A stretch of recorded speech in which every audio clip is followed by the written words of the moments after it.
आपण एवढा खर्च करतोय, कॉन्क्रीटची क्वालिटी चेक केली का? हो, आपण इंजिनियर साहेबांबरोबर चर्चा करूया. कॉन्क्रीटच्या क्वालिटी बद्दल आपण बोलू त्यांच्यासोबत.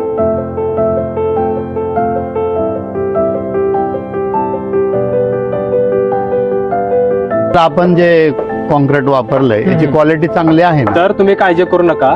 मी तुम्हाला अगोदरच सांगितलं होतं की जगदंबा आर्यनचं कॉन्क्रीट एकदम विश्वासू आणि क्वालिटी आणि टिकाऊ आहे. सर, घर असो किंवा मोठे प्रोजेक्ट, योग्य कॉन्क्रीट म्हणजे मजबूत पाया. सर, डीमार्ट सारखे मोठे प्रोजेक्ट आपल्या पंढरपूरमध्ये झालेले आहेत आणि जगदंबा आर्यनने केलेले आहेत. त्यामुळे तुम्ही डोळे झाकून विश्वास ठेवा. हा. सर, स्वतःचं रॉ मटेरियल मॅन्युफॅक्चरिंग असल्यामुळे आपला रिझनेबल रेट आणि बेस्ट क्वालिटी मिळते. इंजिनियर सरांनी सल्ला दिला व आम्ही विश्वास ठेवला व विश्वासात पात्र ठरलेले जगदंबा आर्यन आम्ही वापरले, तुम्हीही वापरा.